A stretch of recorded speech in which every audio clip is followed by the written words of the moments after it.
What's up, guys? It's Shaggy here, and I'm currently parked outside of LAX a little bit. I want to say 10 minutes outside of LAX. I was driving on the way home, listening to the 9 Years podcast pre-match show on YouTube, but then I had to park so I could watch the game.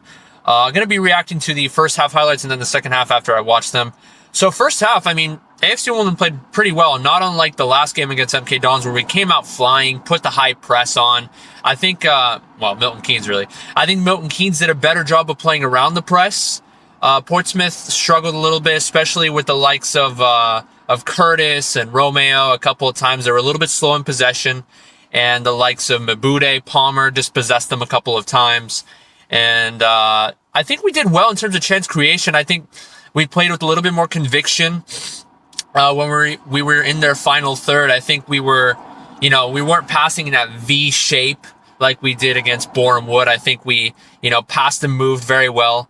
Luke McCormick was very good off the ball. When he got it to the outside, on one instance, when he played it out to Che Alexander, he immediately ran out to make the overlap and put a cross into the box, actually. And Rodoni couldn't quite get to it. It was, I think, Hackett that might have gotten there first to force it out for a corner.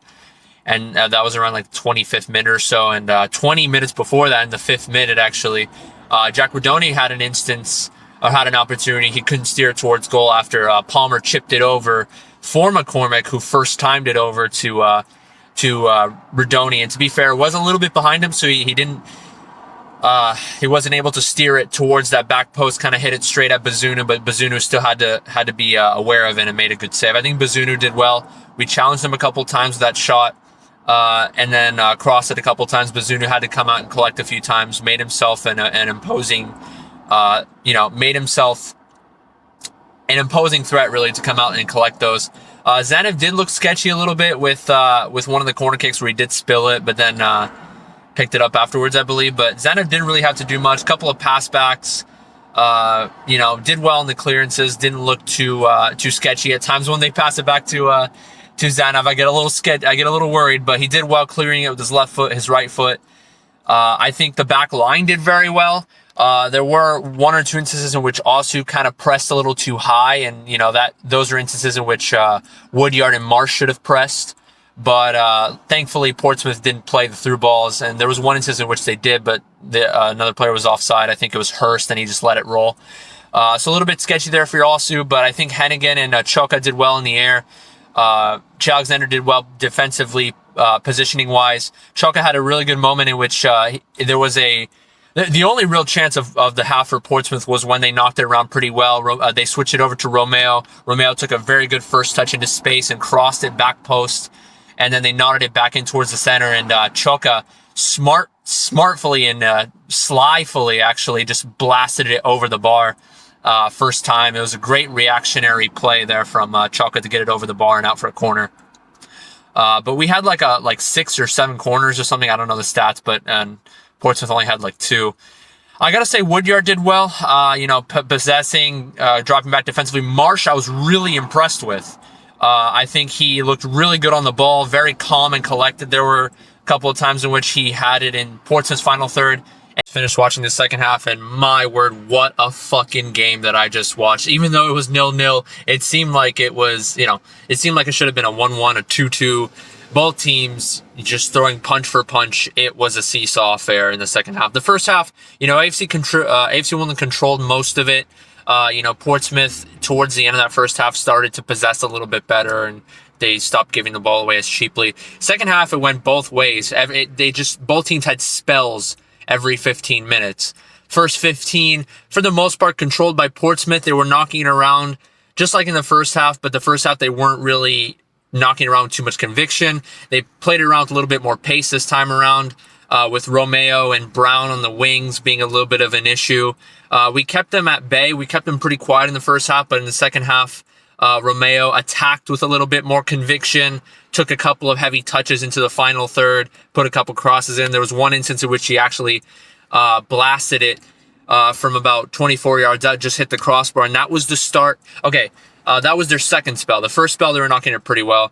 And then AFC Wimbledon, from about the 60th minute on to the 70th minute, created a couple of decent chances with Ollie Palmer knocking it with with McCormick. They played a 1-2. McCormick tried to chip it back over to Palmer. Unfortunately, he wasn't able to get on the end of that one. And then there was another instance in which Palmer actually really quickly, he slowed the play down and all of a sudden just played a nice incisive pass over to McCormick. And then fair play to, I believe that was Carter, who just got signed on loan. On loan from Blackpool.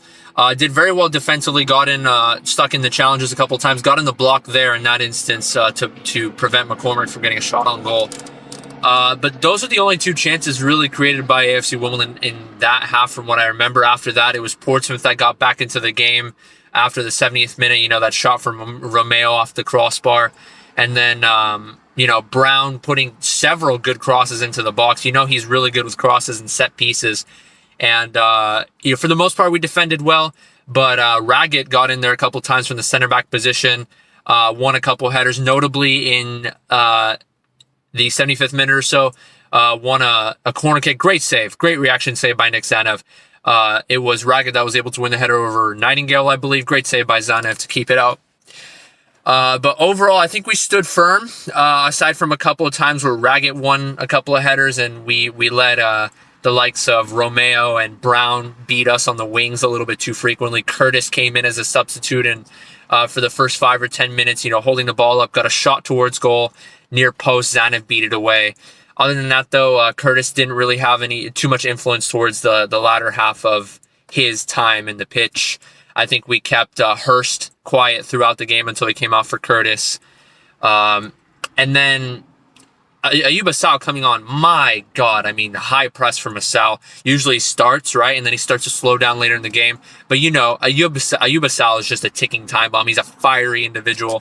And he put pressure on Raggett several times, put pressure on Brown and forced him to make errant clearances, errant passes. Terry Ablade, when he came on, he was also putting on the press, and he actually played in McCormick a couple minutes in and was sprinting down to try to receive a return pass from McCormick. He didn't do so. I don't remember what happened in that play. I think they tried to get a shot off and it was blocked. But Terry Ablade, Ayoub Assal both came on and were really monumental to try to, they kept putting on the press and they were very dangerous. I think overall, a 0-0 is a deserved result. I think it should have been 1-1 with, maybe Rodoni perhaps could have put away that chance in the first half, or maybe if McCormick had an opportunity to strike towards goal from that pass from Ollie Palmer, incisive pass, if that loanee from Blackpool, I think, didn't get in behind, I think it would have been a shot on goal and perhaps a goal there for McCormick. But his deliveries are a little bit disappointing towards the end with the corner kicks. I think he could have done a little bit better. A couple of times Bazunu was able to collect. But overall, I think AFC Wimbledon played pretty well throughout the game. This is definitely an improvement. We still haven't scored, and it's 5 games in a row without a goal, and that's kind of disappointing, right? But we're improving game by game. I'd like to think that the spell of bad games is behind us now, and it's a good point. I think we were missing several players. We were missing Hennigan, Hardigan, Lawrence, and Presley could have come on, but obviously he's still injured. So I think it's a good point to take forward onto the next game. And unfortunately, Cambridge won. I don't know the result of the Morecambe game right now.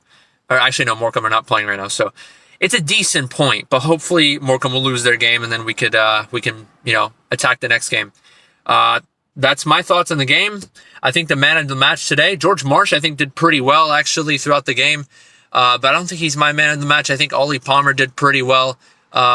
He's been a lot less stagnant than in other games, but man of the match for me, I'm not sure. I think everyone did well collectively. I don't really have a man of the match today. I think for Portsmouth, though, the man of the match for them would have to be Raggett. I think he defended pretty well, won several headers, and could have easily scored against Nick Zanev. I think, he got put under press a couple times by Assal and Ablade, but I don't know, man. I think both teams played pretty well. Their strikers were kept a little quiet, Portsmouth. But they looked a little bit better towards the end, knocking it around. And I think it was a fairly entertaining game of football. Thank you guys for watching. See you guys on the next one.